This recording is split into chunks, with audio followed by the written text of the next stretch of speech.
Hey guys, this is a Jaeger task guide for the Survivalist Path Junkie. For this task, you have to eliminate 15 scavs while under any stimulant effect on woods. And just a note, you cannot use morphine for this task. It will not count as it only gives you painkiller effect. It doesn't actually give you any buffs. However, there are a couple other stimulants that I would recommend using, as well as certain provisions that will give you a buff. So I will go over those in just a minute. Also, just another note that this is a dead-end task, so do not prioritize it over other certain tasks that you have, because it will not lead to anything. Wait until you have other tasks that you can bundle up and do all of those at the same time on woods. So even though for this video I will be discussing these 9 things on the right hand side primarily, just so that you know, you can also run one of the other stimulants that do give you buffs, such as adrenaline, the blue blood, the L1, or the trimadol. I just don't add them in this video because basically for the price point you can take something that will give you a longer stimulant effect. So basically it will be more cost effective, such as the blue blood and the adrenaline is only 60 seconds. The L1 only has a buff time of 120 seconds, and then the trimadol is 3 minutes. So the first stimulant that I'll talk on a little bit is just going to be the SJ6. I felt it was necessary to talk about this one because even though it is between 52 and 60k to buy it, and it does have a short acting span of 240 seconds, so 1 minute shorter than everything else that I have listed here, I felt it was necessary because a lot of people, especially on woods, will pop an SJ at the beginning of the raid in order to get to a point of interest, or just basically wherever they want to go because the map is so large, so they will just use it automatically at the beginning of the raid. And then moving on to Propital, so this one does have a couple buffs, and then it will also give you the painkiller effect. However, just bear in mind that the painkiller effect is not a buff and will not count towards this task. That's the reason why you cannot use morphine when you are trying to do this task. If you just inject morphine alone, then it will not count towards the stimulant effect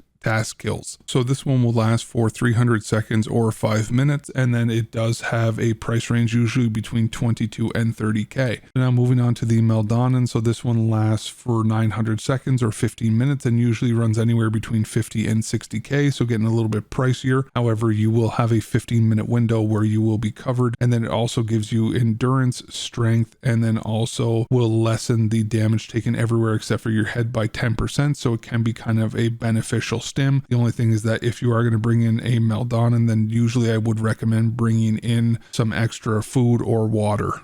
So now moving on to the Abdobolus and then the Abdobolus 2 injectors, and so both of these have the same time frame of usage, being 1800 seconds or 30 minutes. However, they have 2 major differences, one of which being the price point, where the Abdobolus 1 is usually between 30 and 40k, and then the Abdobolus 2 is 50 to 60k, and then the Abdobolus 1 also has the chance to give you a nasty debuff at the start of the raid, being either pain, abdominal bleeding, so either a light or heavy bleed. You can really tank your hydration and energy recovery, as well as taking extra damage everywhere except for your head by an additional 20%, or also having the tunnel effect for the entirety of the raid, which is quite annoying. So if I am going to run the Abdobolus 1, I always bring in something for a heavy or a light bleed, as well as something for pain, and then also some food and water just in case I do happen to get one of these debuffs. Now with the Abdobolus 2, then the big debuff is going to be taking extra damage everywhere except for your head by an additional 80%, so that is quite risky. However, you do gain a 20% bonus to basically all of your other skills, as well as a weight limit of plus 45, and then you also get health regeneration and then stamina recovery as well. So this is more of a speed running type of stimulant as well, and does have some good benefits. It's just a matter of whether or not you think the trade-off for 80% extra damage is worth it or not. And like I said, it does last for 30 minutes, so essentially either one of these will last you for the entirety of your raid. So now moving on to the provisions that will give you a buff and then count towards the task. So the first one's going to be milk.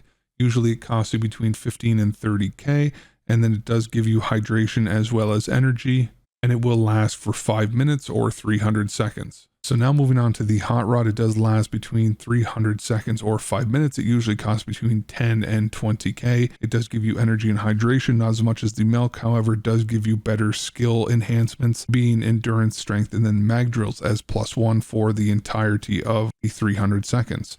And then moving on to the max energy can, so this will give you energy and hydration also for 300 seconds or 5 minutes. It usually costs between 10 and 20k, and then you will get a boost to endurance as well as your mag drills, but will get a debuff for the stress resistance, and so typically I won't end up running this one. And so now the wild card that not a lot of people know about or bother to use, and it can be cost efficient actually, is sugar. Even though sugar costs usually between 50 and 80k for a 70-gram pack, you can put this into your secure container and then go into raid, and you could essentially use it all the way up to 69 out of 70 so that only one remains. And then after the raid, you can leave with this sugar even if you die, and then make moonshine with it so that you kind of maximize what you have in your stash. You can use, say, 69 of it out of 70, and then you will get 300 seconds or 5 minutes, or you could potentially just use 10 out of 70 at a time, and then you will get 42 seconds of intellect boost or buff, and then you can go and then hunt scavs for the 42 seconds. After that, you can wait until you run into another pack of scavs and then hit another 10 out of 70, and then do the same thing over and over again, repeat it until you are out of raid. And then you, like I said, you can just use this sugar to craft moonshine once you're done. I found that this was more of an annoying way to do it, and then having to find scavs, retreat, and then stim up and then go was more of a nuisance than anything, but I just wanted to give you guys the option. So honestly, the things that I would recommend using are either going to be the Abdobolus 1 or Abdobolus 2, depending upon if you want to save some money or not, as well as milk and hot rods. I pretty much use milk and hot rods for 90% of the tasks, and then the last 4 scavs that I ended up using, I just popped an Abdobolus at the beginning of my raid, and then I had 30 minutes to run around woods in order to hunt down my last 4 scavs. So honestly, that is what I would do if I was you guys, but honestly, you guys can do whatever you feel the most comfortable with. So I figured I would share with you guys, in case you didn't know, there is a way to check and see how much timer is left on the buffs that you have used with injectors or provisions. So if you do hit the tab button, then you can go into the health bar, and then you can see usually up here there will be a green emblem that will show you what skill is being buffed as well as how much time is left on it. And so I will show you guys now that if you do inject the morphine,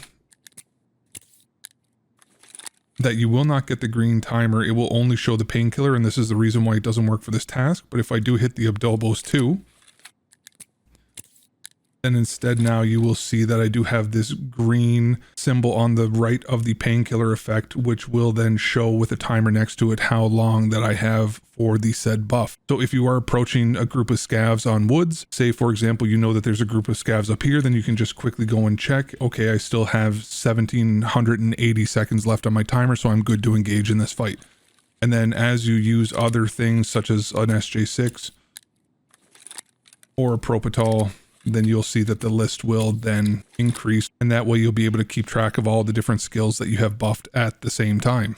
And it does also show a list of the debuffs that you get next to it with also a timer. And so basically now I will show you guys a path on woods that is going to be ideal if you are just basically hunting scavs on this map. And then you can essentially just run this over and over again until you get all 15 of your scav kills. However, don't necessarily prioritize this task over anything else, because this is a dead-end task that doesn't actually lead to anything, like I've already mentioned. So here's a map of woods with 2 different paths if your goal going into the raid is to kill as many scavs as possible. My preferred route is if I do get one of the 10 spawns that are up here by the scav town area, so then you can start off the raid strong and then get 1 to 5 different scavs that can potentially spawn there. You do also then have the option that you can take the car extract at the bridge if you are looking to get a little bit more scav rep.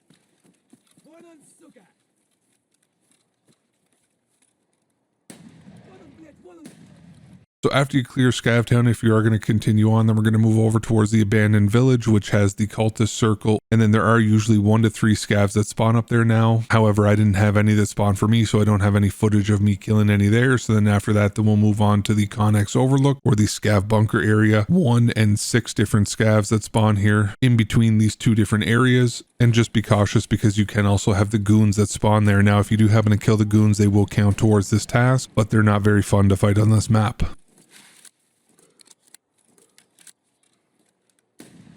So as you see me heading up towards the scav bunker or the antenna, then you will see me throw a flashbang up into that area. It will just ping any voice lines from any scavs or the goons if they do happen to be in the vicinity, which will just allow me to be prepared for the upcoming fight. And as you will hear, I do hear two different scavs voice as I throw the flashbang, and so I already know going into this fight that I'm going to be looking for two separate scavs.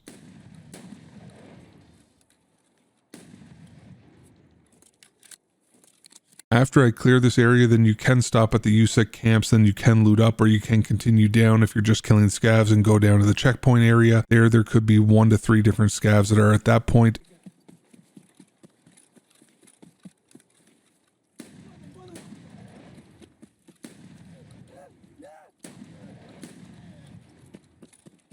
And then after I clear checkpoint, then I head over towards the ZB14 and then the scav house area. And here there's usually anywhere between 2 and 8 different scavs that can potentially spawn. And that's especially if you go over towards the attachment cabin. Usually there's always 1 or 2 scavs that go over there. So in this entire large area, then there can be up to 8 different scavs.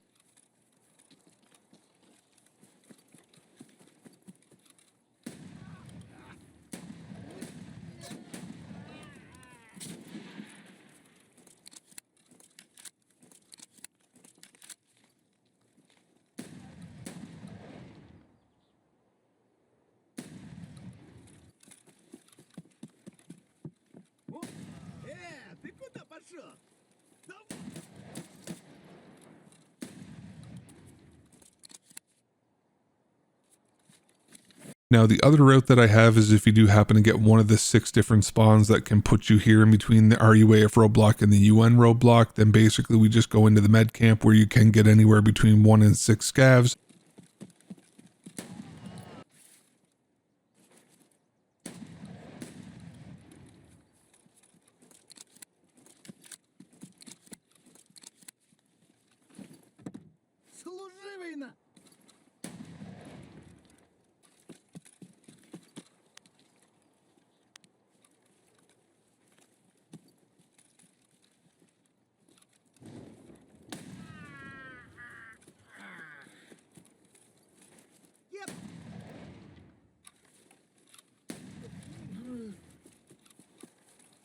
And then I head up to the spine area where you can get anywhere between 1 to 4 different scavs.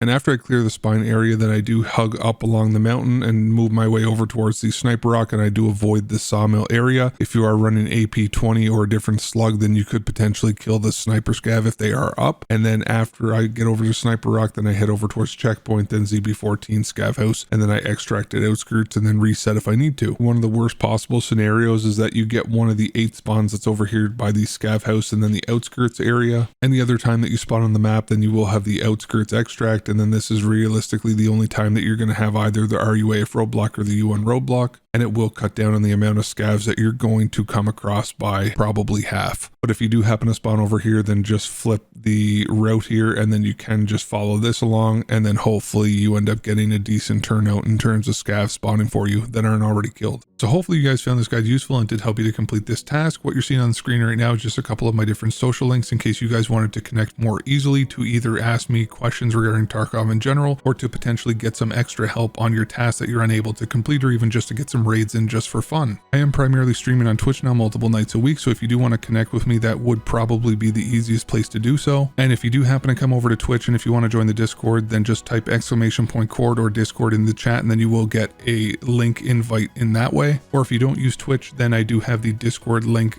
posted here in this image. We do have a welcoming community that will be able to help you guys with any questions that you may have, or they're always looking to play with new players, and we have been playing with a bunch of my YouTube subscribers. So as always, thank you guys so much for stopping by and watching the video, and have a fantastic rest of your day.